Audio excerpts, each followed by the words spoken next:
I think when you can start separating those thoughts and being like, oh, I'm tired, I'm going to lose thought. That's not even my thought. That's the thought that was instilled in me by other people that have told me things over time. And your own thought, which is the guy that's been putting the hundreds of hours, uh, Yeah. what is the output when you're in control of those thoughts, right? Is kind of like the theory that it brought me to about life. I attribute everything to wrestling, and lifting too. I think that's sweet, man, and, like, being a high achiever and just kinda knowing you a little bit and seeing you, from afar as well, like, you seem like you're always willing to do something, you're willing to put yourself out there.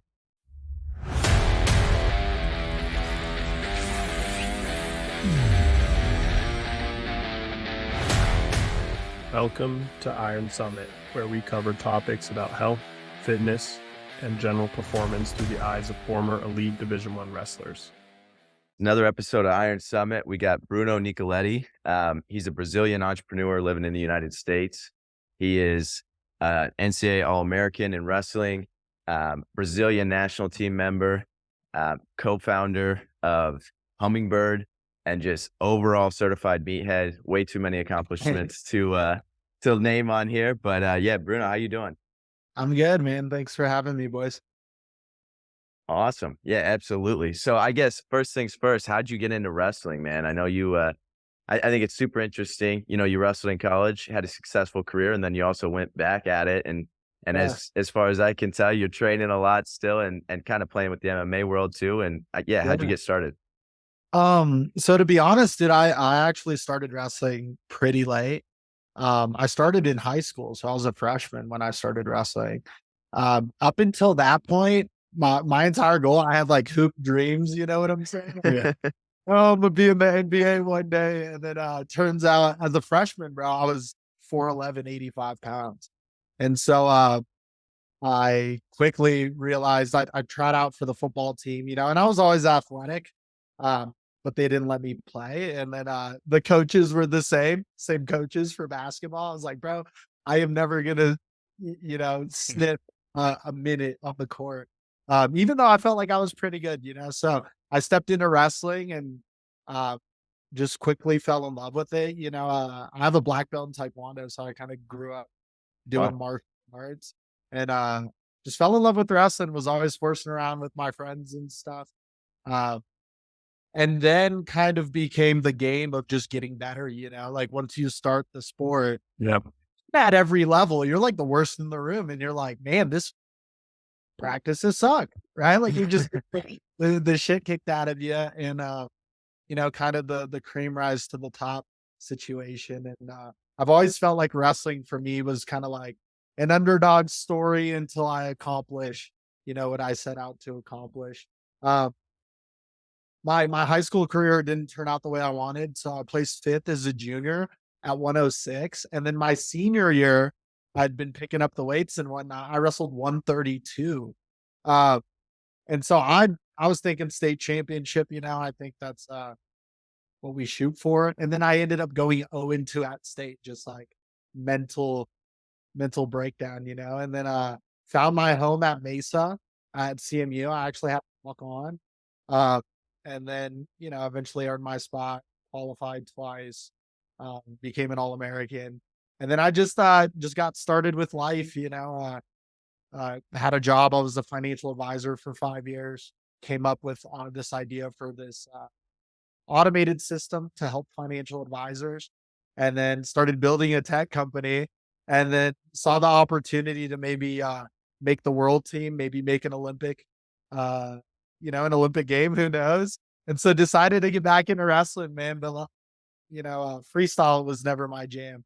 I'm a jig guy, I'm a leg rider. That's yeah. I'm a folk style purist as well. Yeah, That's, it's so much better, It's so much better.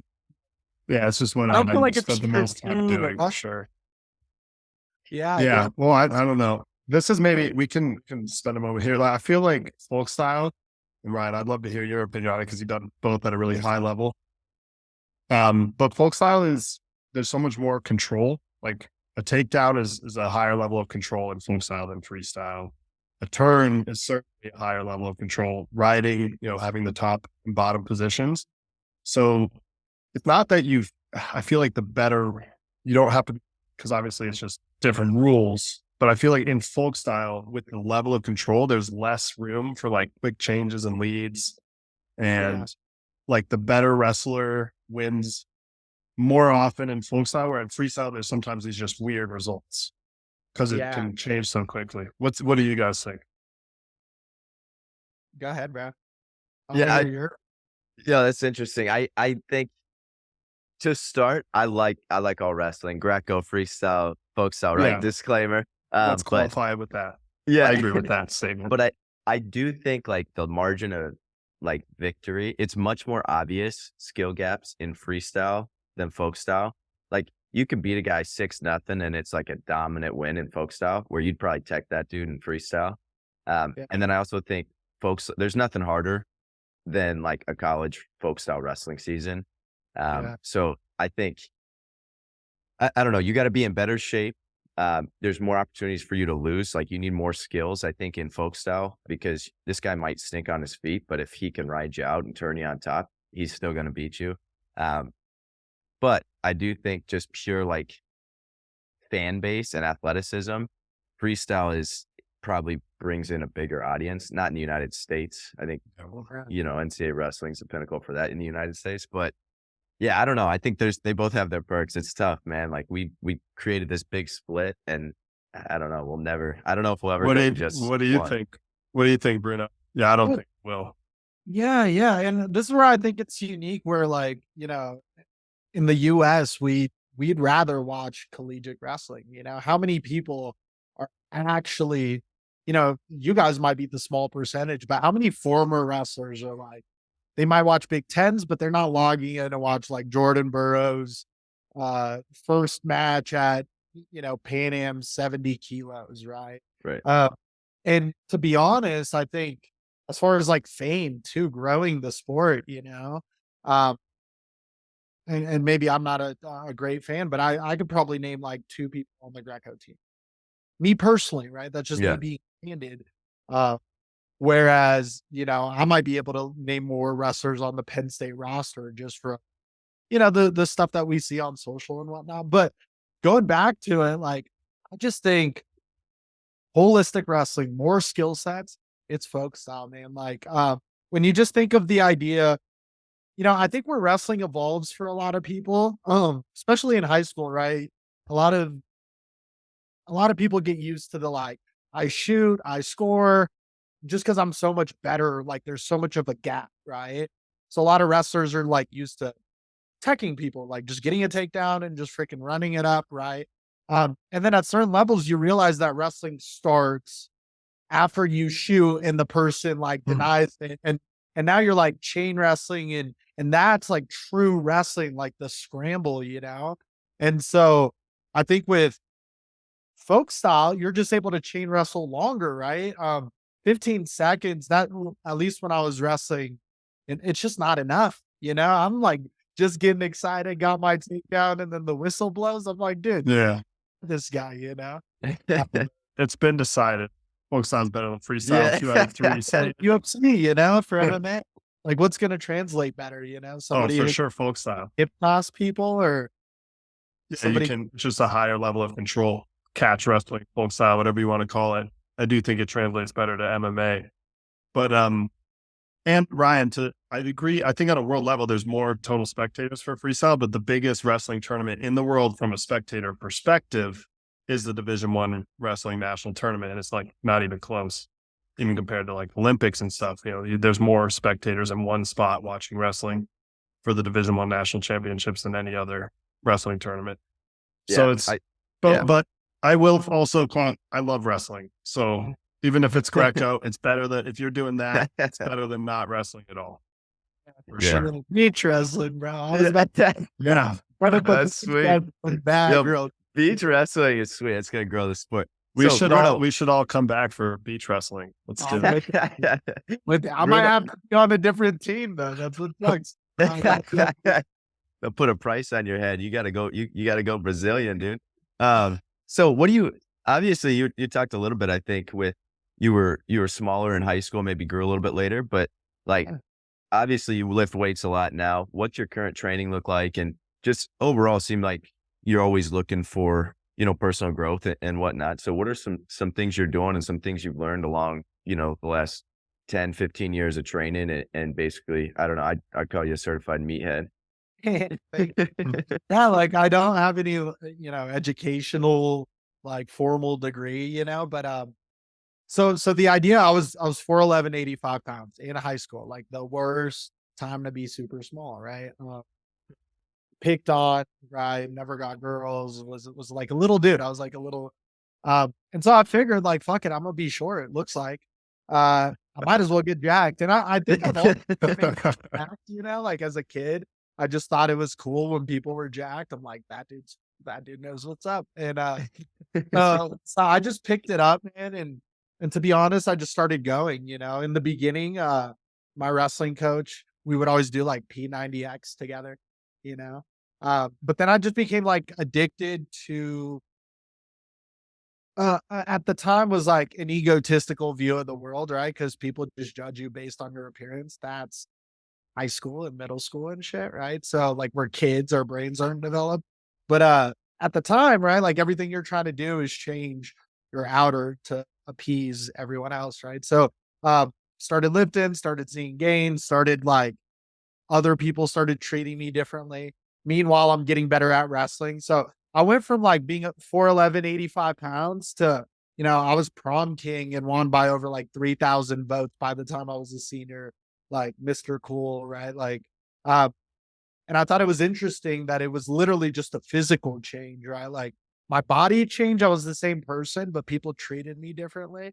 Um, and so I always just kind of saw it as like,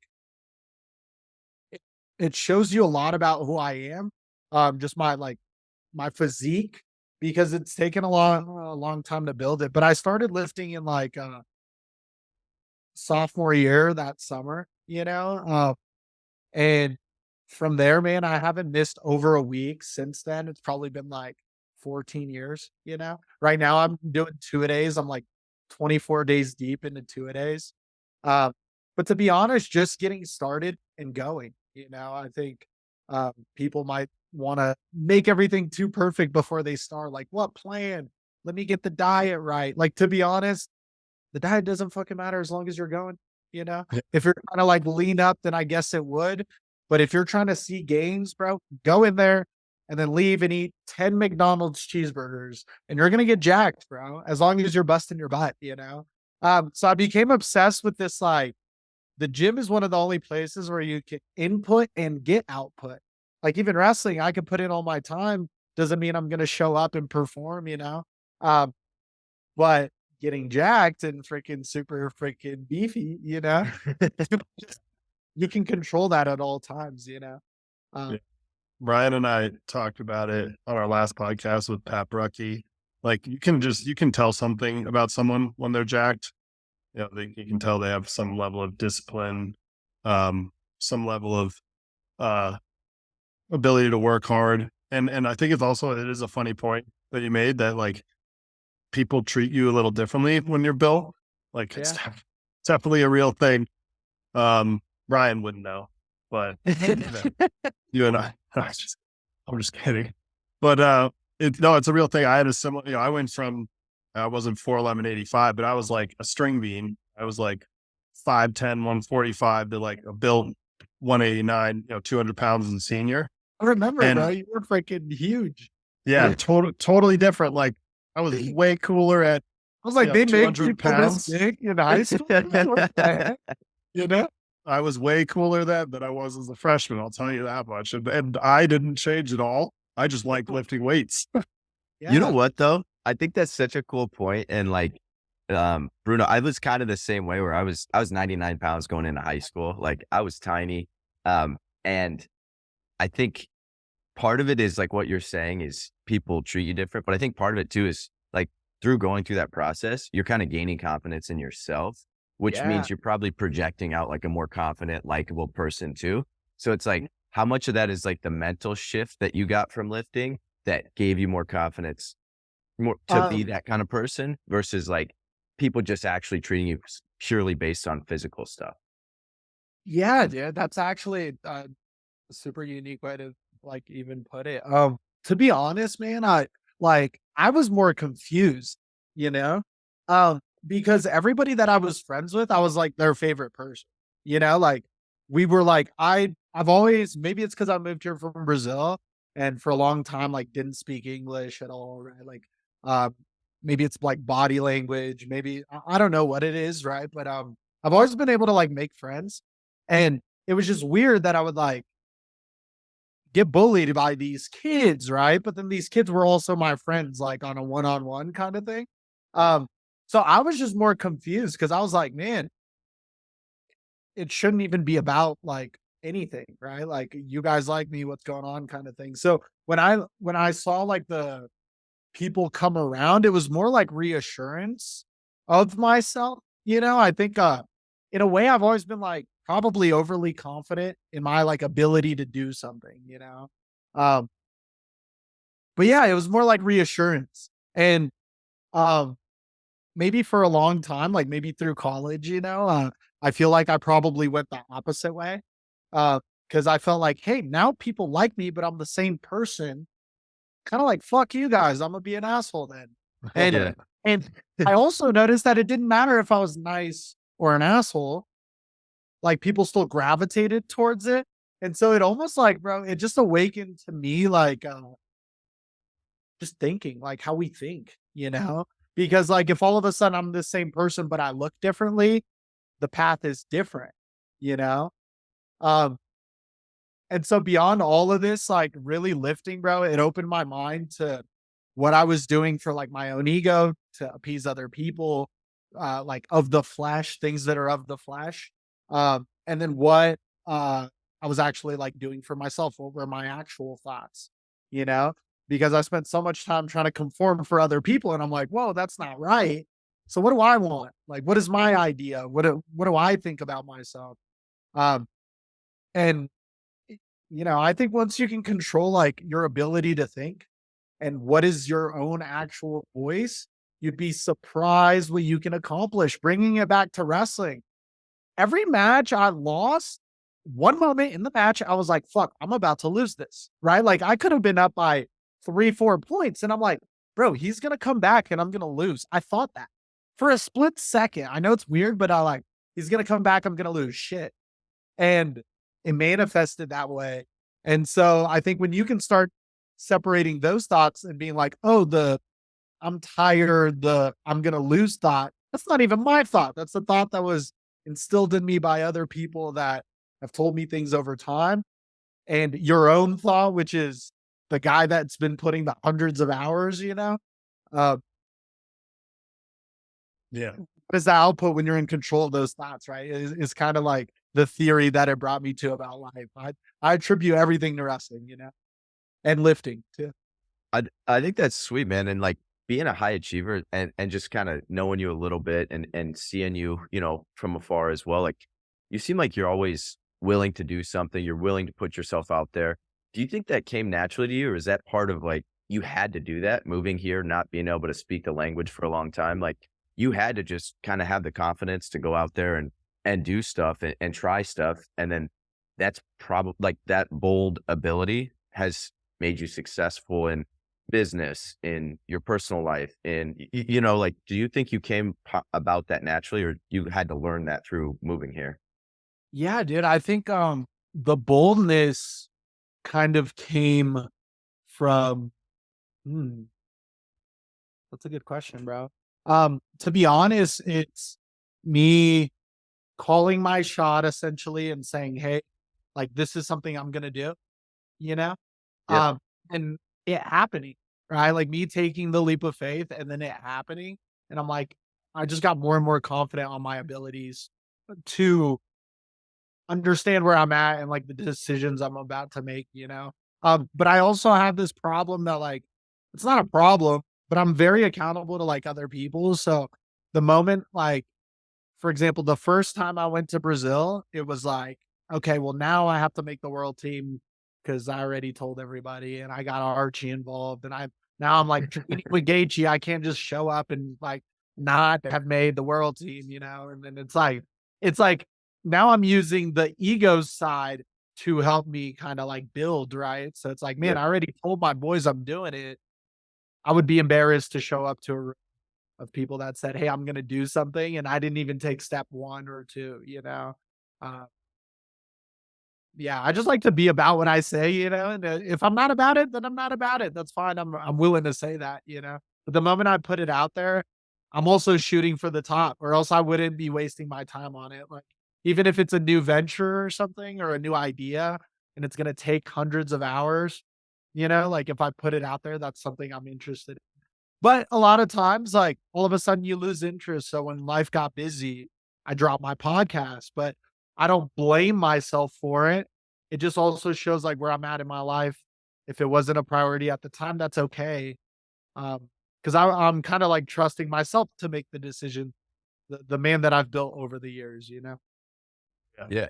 You just, I like it. You just kind of like send it and figure it out. It's like lifting I weights. am, and yeah, that's that whole job, man. Literal send it. That's what I mean. Yep. Send it and figure it out.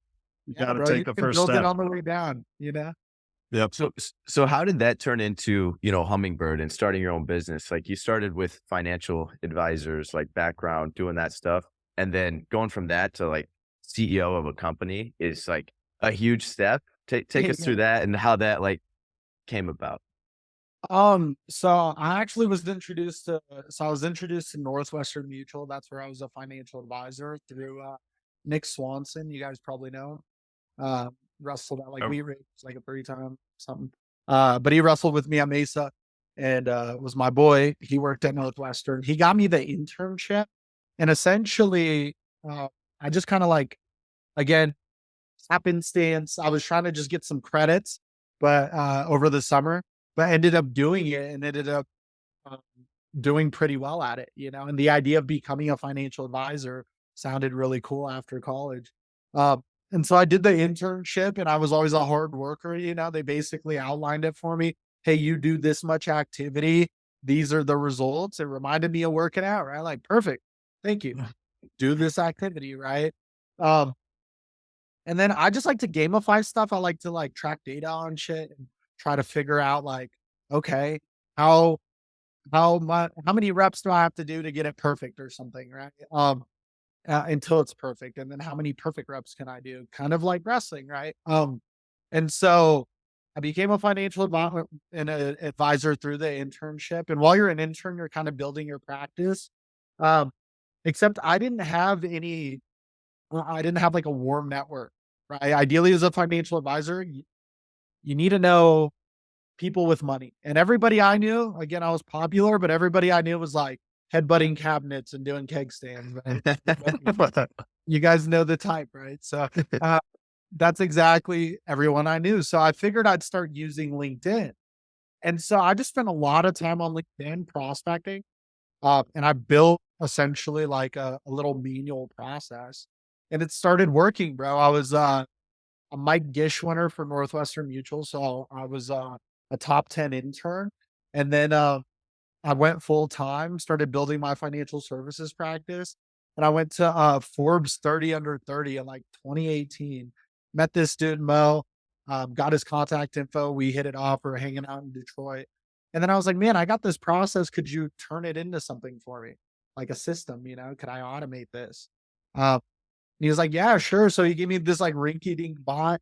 It started working, bro, so much so that I hit something called $1 million roundtable.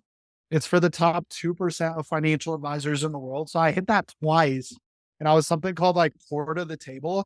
So it's like the top 1% of advisors in the world as far as production. And it was a combo of the tool and the way I was using it. So essentially we built the system. I started giving it out to my buddies. We were in study groups of people that were like already performing, and they started crushing it.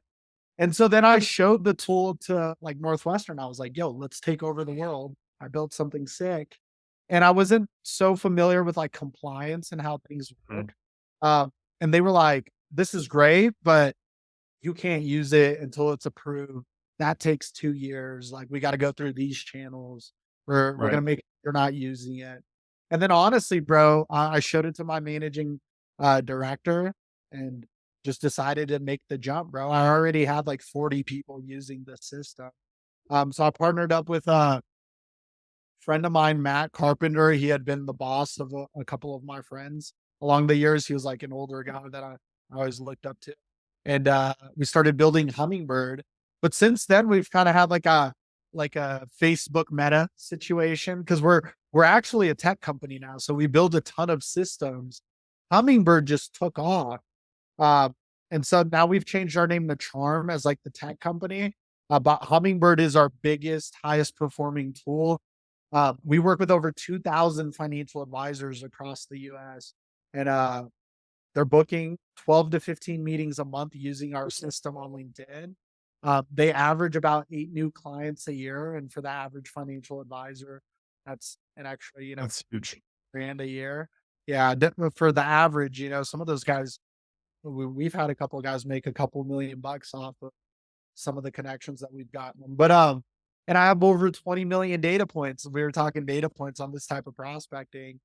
Uh, and so we've just been able to become like a metric system for them, like a guideline almost of, hey, if you follow these steps, uh, here will be your results. And then within Charm, we've built other systems that were originally created to solve solutions within our sales process. So, for example, if there was something that always took me like 3 hours a month to do, I turned it into a system. And now we've built a CRM that does it for me. Uh, and the idea with Charm is essentially a franchise model where people are paying us to license our tools and build their own kind of artificial intelligence or like AI business or automated system business. Um, but yeah, dude, it's been pretty cool. I feel like I'm just scratching the surface of this business stuff too. I've learned a lot over the years, but dude, it's literally freaking wrestling, bro. It's the same stuff.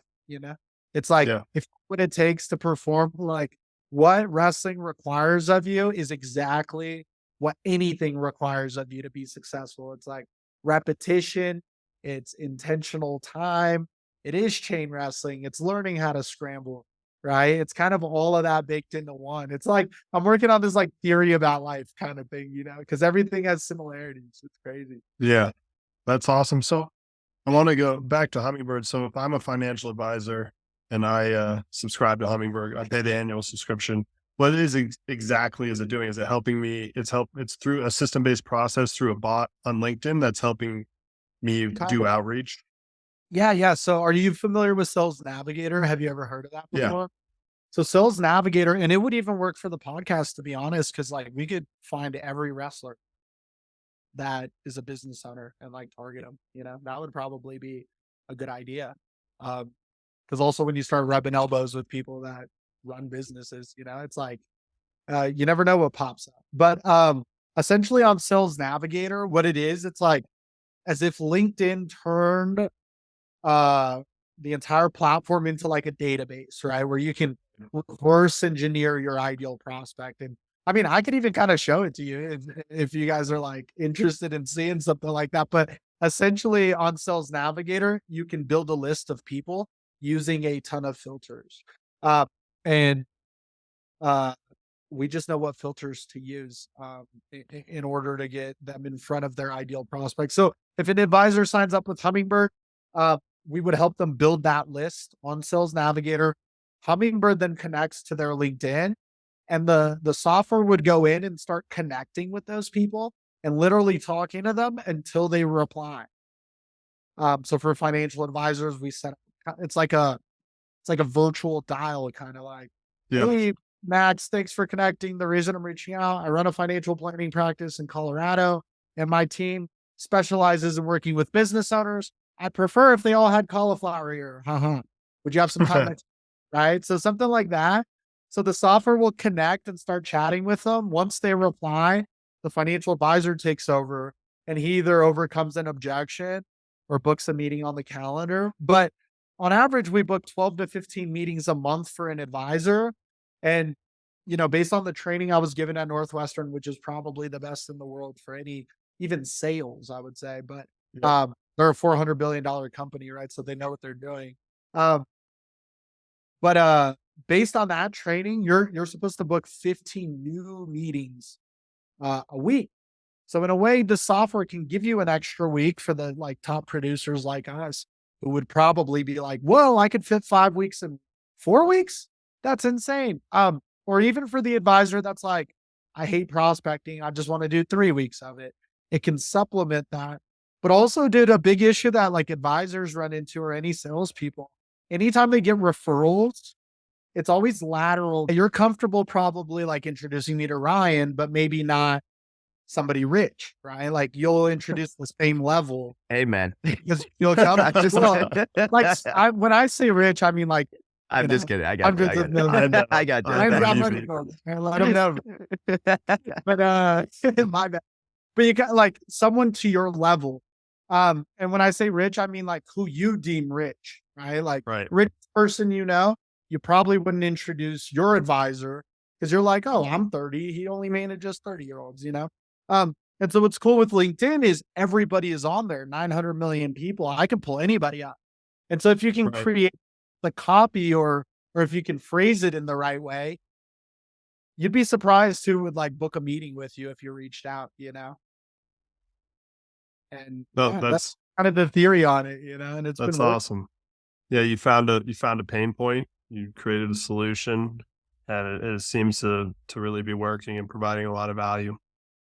Yeah, dude. And that's like what I learned about kind of business in a way, right? Essentially, you're creating systems and processes. Some you can do with technology, others human people have to do, but you're kind of connecting systems and processes together um and creating value. What is the value? What is that number, that you're going to create?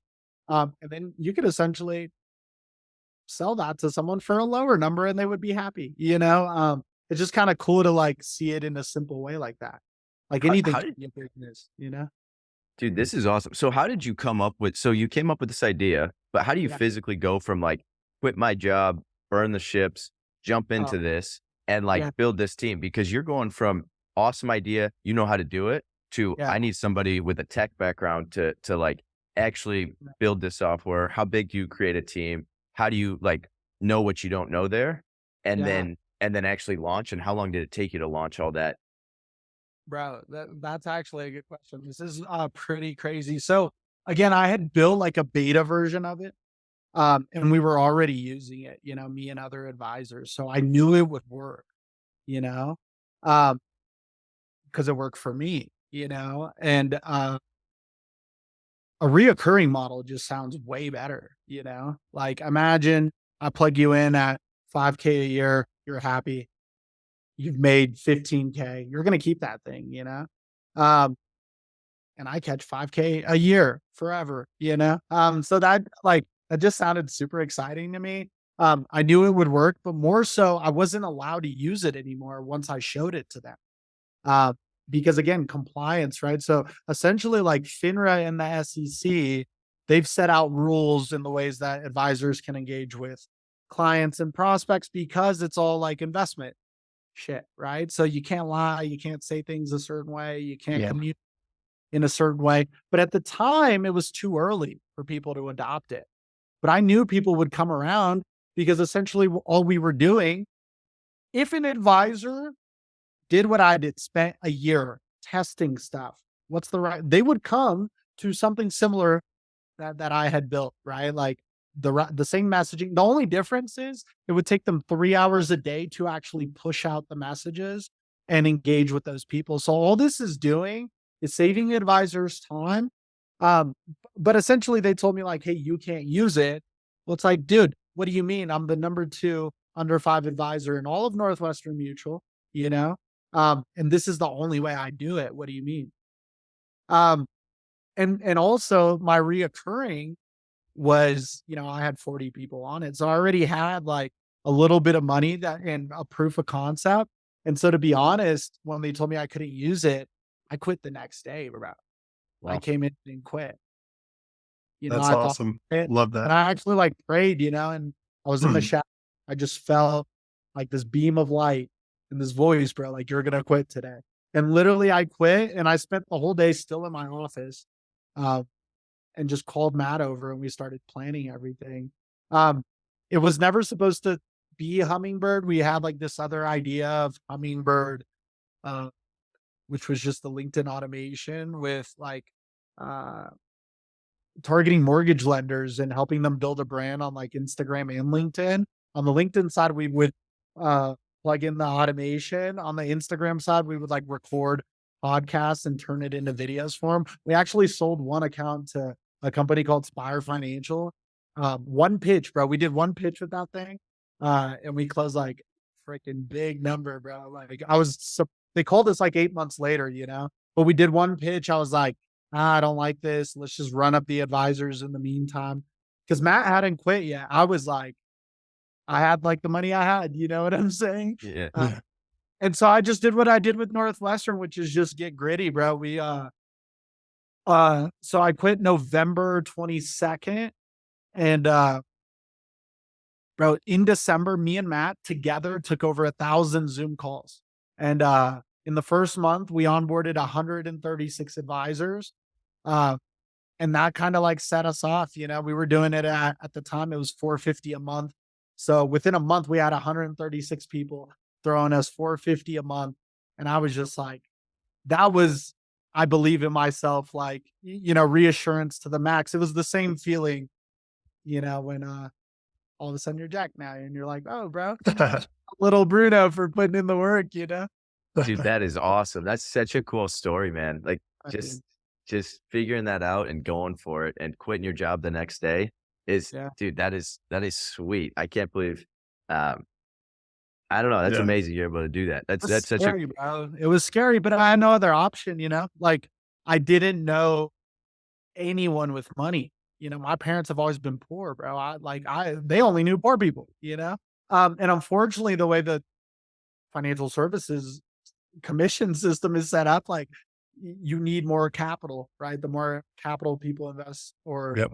capital they give you, the more money you make. So, but yeah, that's like, and imagine, that need being filled for other people. And to be honest, even a financial advisor, a lot of people aren't like prepared for things like retirement. I know my parents weren't. So for every financial advisor we help, they're also helping, maybe 100 families a year. I don't see prospecting as something ever negative. If somebody wants to say no, great. Um, but if we can help them get in front of more people, they're also helping maybe generations, uh, giving someone financial education. dude, that Yeah. is so That's cool. awesome. That's you Yeah. send it. You Yeah, just bro. hop in and send it and figure it out. Yeah. I It's said it it's a too much. reoccurring That's why theme. I married my wife. She's the opposite. She is like, let's plan everything out. And I'm just like, pull the trigger. We'll freaking see what happens. Figure it out That later. so speaking of that, so now you're super busy, right? You got a Yeah. lot going on. What's your day-to-day look like now, right? You're a new dad, you're married, you got a business, you're wrestling, you're lifting weights. How do you manage all these things at a high level? And what do you think about, like, I love talking to people like you that you got so much going on. How do you think about balance and how do you figure that out with your time management? Um, well, mainly everything is like on the calendar, bro. If it's not on the calendar, it's like never happening. That's why I even asked for an invite. It's like if you don't send it, I will never see you again, probably. Yeah. Uh, so a big and a couple big things like delegation, that took me a long time to learn. I like to do everything because I'm the best at everything is what I feel, like I'm the best or I could do the better demos. I could close. And it's like, yeah, that's fine. But how are you going to build a business out of it? Right. A business involves other people doing other tasks. I didn't want to be like self-employed and like again, 1,000 Zoom calls, not fun. We made money, but it wasn't fun. Um, but to be honest, bro, just setting up my life so that those things fit. I wake up every day at 4:30, just because I want to be at the gym at 5. I've showed up to the gym at 5:30 and it's busy. So I'm down to wake up 30 minutes earlier to get that time. And then so I wake up at 4:30, wife and daughter still asleep. I'll drive to the gym and I like to listen to a podcast. Or not a podcast, but an audiobook. So I'll listen to like I don't know, right now, I'm reading like Principles by like Ray Dalio. That's a good one. Um, But anyways, I'll listen to an audiobook and then I work out. And then I go in the sauna for like 10 minutes and I try to meditate and pray before I get my day going. And then by the time I'm home, usually within like 20 minutes of that, my daughter wakes up. So I hang out for a bit. Uh, and then I just start the day usually like 7:30. We'll have like a Monday morning meeting. We call it Monday morning, but it's like different days too. That just kind of started that way. But essentially, yeah, like Mondays I start earlier than other days. Uh, but yeah, man, and then everything else is on the calendar, and usually I have some time in the afternoon to do all the extra activities. But that sometimes it comes at a cost, you know. So I ended up tearing my MCL at the World Ranking Series in Budapest in July. I just placed at Pan Am's. I took fifth, and then went out there to try to get my rank up because I was like 25th in the world. I was just feeling myself and then tore my MCL, you know? So I had to sit out of worlds and I was like trying to time a surgery. There was just no way to time it. And then the Olympic trials in December, I ended up losing, not blaming the MCL, but just wasn't the same, kind of cat out there. Yeah. Uh, Yeah. and unfortunately, bro, it was things like that, I was maybe practicing 3 times a week. Uh, Yeah. and the last time I wrestled freestyle was high school, so it's like I was practicing. One out of those times I was actually with with a freestyle coach. Ben Charrington was helping out a lot, but it just wasn't enough. Like that, I missed the high school grind or not the college grind, right? Where by the end of the season, bro, you're like a different animal, you're just so sharp. And I just never felt like I could get that sharp within freestyle too. So, um, moving fast too, a lot of times, like maybe you don't hit some of those goals the way that you thought you would. Um, okay, just trying to manage, and mainly just get the things that I need to feel complete too. Uh, that way I can then focus on other people. Yeah. Yeah. So to distill it, you man, it just you schedule it, you plan ahead, you have a calendar, and you kind of nail what you can, but also understand when you got a lot of things going on, you might not nail everything. Yeah, dude. And a simple thing just to share too, like, once I start my day, I'll like literally make a bullet point list of everything that needs to get done, and I accumulate that like throughout the day in my notes or something. But it's literally like little squares, like check boxes, right? And I'll just put everything I need to get done. And then as I'm doing it, I'm just checking stuff off, you know? Um, and by the end of the day, whether I did everything or not, I at least have like somewhat of a recap of how the day went. And if I like didn't do any of it, then I should feel bad. And I'd like do, and then the next day I end up doing it, um, doing more of it. But again, it kind of like I think I was talking earlier about it, like awakening your mind, right? And I think a lot of people they're on autopilot.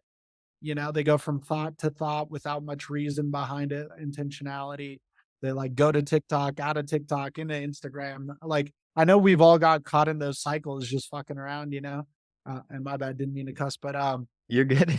yeah, and so the more that you could be present, the more that you could be present, you'd be surprised what you could do in 10 minutes, you Yeah. know?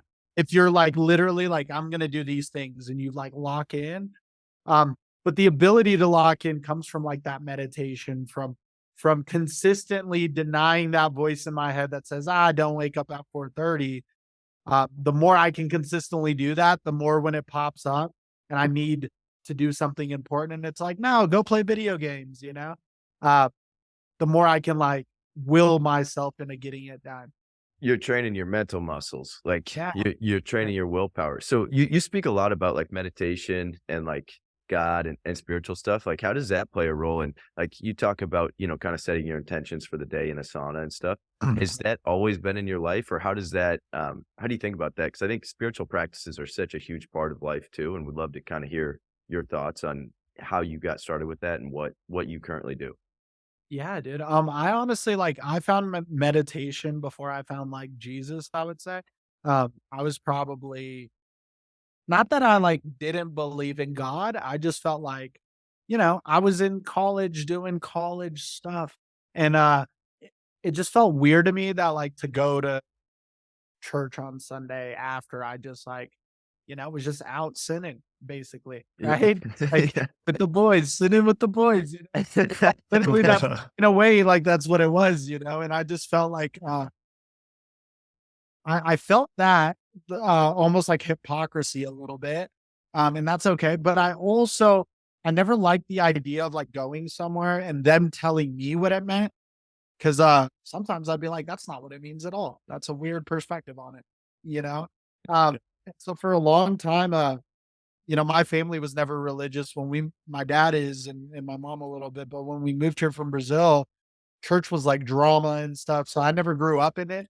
And then again, was sitting with the boys, didn't feel like I would do it justice, But then as I like actually my wife like introduced me to back into the church, into Jesus and stuff. And uh yeah, man, and it was hard to deny it because I was just seeing the hand of God like move in my life. A lot of times I'll see like things that I thought were like serendipity. Everything in my life I've always felt like it's come full circle. you know? Like, I start at the bottom, I grind it out, and then I achieve the big goal.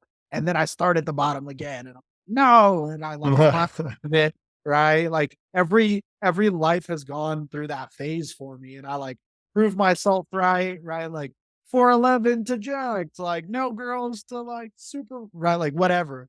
Um, and so yeah, man, I just started seeing like God move in my life, you know? And I realized that when I made bad decisions, I realized the people I was around. And when I made decisions, I just kind of realized that like my life, uh, every time I made good decisions and my good decisions, like be doing the things that I was called to do, like why I was put here, walking with God, and I just felt purpose, fulfilled. Uh, and meditation has helped along with that just because again to be able to like tell your mind stop, you know that's like the hardest thing. People can be disciplined at the gym, but like you always know what you should be doing at all times, always. You leave the towel on the ground, it's like, I should pick that up, and you don't. And in a way, like to me, what I realized is that was an L, like in my mind. Although I didn't like stop and say, oh, I should do it, but I didn't. Bruno took a loss and I was carrying these like losses with me all day. So anytime it was time to be confident, how could I be? I compromised with myself all the time. And so I just started doing those things. Um and really like listening and like taking a second. Like, dude, I even in a funny way, like I'll go to the gas station. And sometimes I grab energy drinks, we're not perfect, but I'll go to the gas station to grab a Monster or something, and I'll ask myself, like, white or orange? And I'll wait for myself to answer. And whatever it says, like, my head goes orange. I grab orange and I leave. And that's how I like make all decisions. Uh, and it's just kind of usually exactly what you should be doing. So anytime spent like back and forth, you're literally at a fork in the road with every decision. It's a lot easier to just start pulling triggers and you'd be surprised how far you get. Maybe it'll be a little bit different of a destination you set out, but you'll get far by just moving life along. The moment you wait on a decision, you're in limbo, dude, you know? I love it. I think that's the theme of this podcast with Bruno is pull the trigger, send it, Send it, bro. live in the present moment. Good things happen. Dude, Yeah. yeah, that's sweet because also too, I think I'm definitely somebody that overthinks stuff. And you're so right. Like sometimes you usually know what you should do, or if you don't know, you make the best decision with all the information you have. And there's nothing more you can do at that point. So like make the decision and move on. And then when you also talked about like, should I pick up the towel? I know I should, but am I gonna? I think Yeah. that's awesome too. Like I'll throw, you like wash your hands and you throw like a paper towel, and if it misses the trash can, Like, there's times like I'm like, okay. And then I walk out, I'm like, no, that's somebody's job. I got to go back in there, pick that up and put that in the trash. It's like forcing yourself to just continually do that, I think makes it easier to, I don't know, continue to choose the right things when we have so many distractions, social media, everything going on around us, training your mind. It seems like you've done a really good job intentionally training your mind. And kind of with that theme, how do you think about social media? Because you got a great presence on social media. You got a good following base. Like, do you do all your own social media stuff? Do you delegate that to somebody else? Or how do you keep that in check without, you're busy. Don't let this waste all my time, but you also have quality content that's going up pretty regularly. Yeah, dude, to be honest, I like do the best I can, when sometimes like we end up hiring people to like shoot some content. Like I went with it. I was hanging out with like Andy Elliott and their team. They use Hummingbird, which is pretty sick. Uh, but anyways, I was out there with them, and so I like brought a videographer.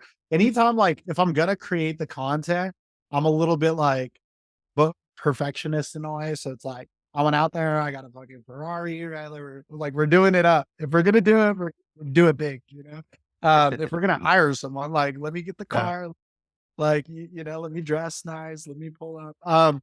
So I've always liked this idea of like making a movie, you know, um, just in general. I think that's really cool. And again, going back to like people's perception of you is made up from the interactions they've had with you. I've seen you, bro, Ryan, a couple times, right? But that doesn't mean I know you. I just have like those few interactions. So I think social media is a cool way to connect because you can kind of like let people know who you are and kind of tell a story.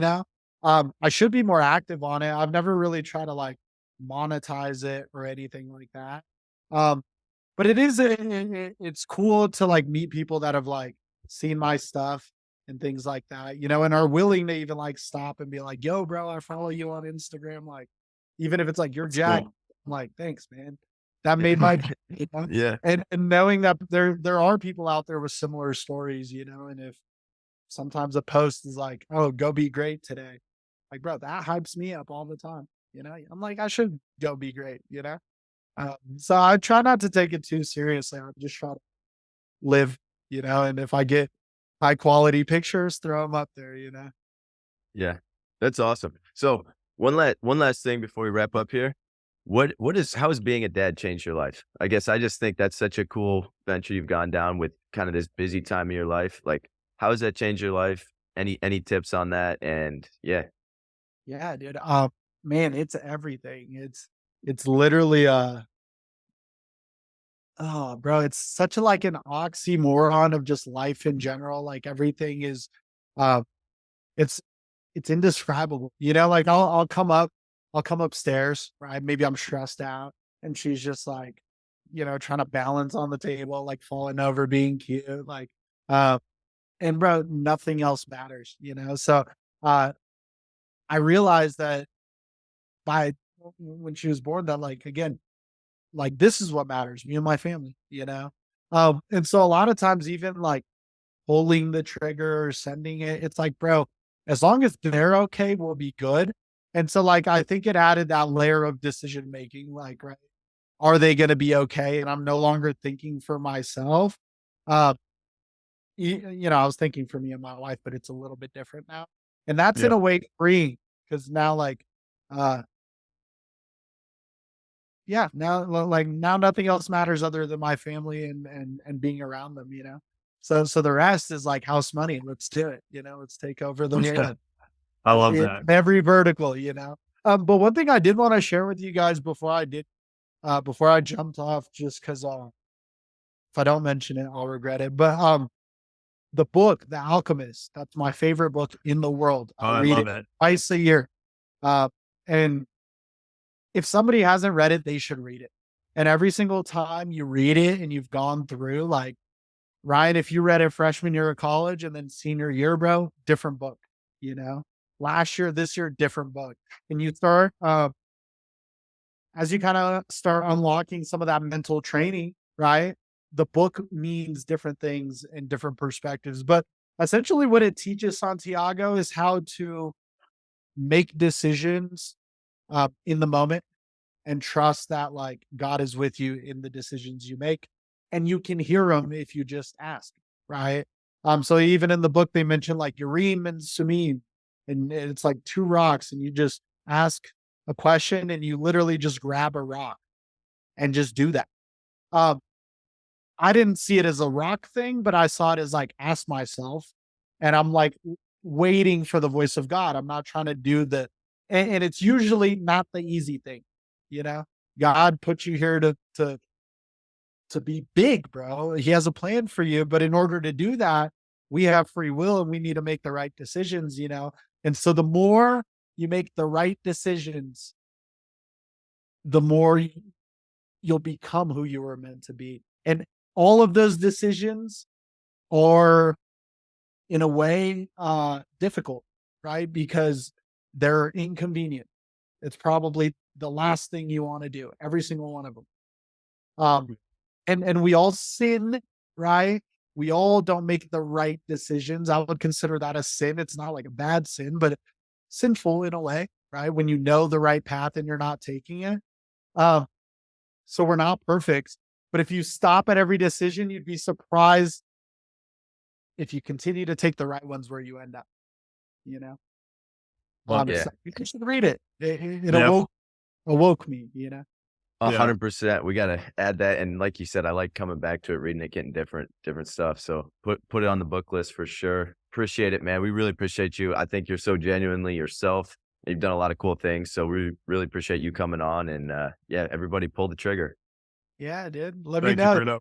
Bruno. Bring me back on sometime. Thanks, boys.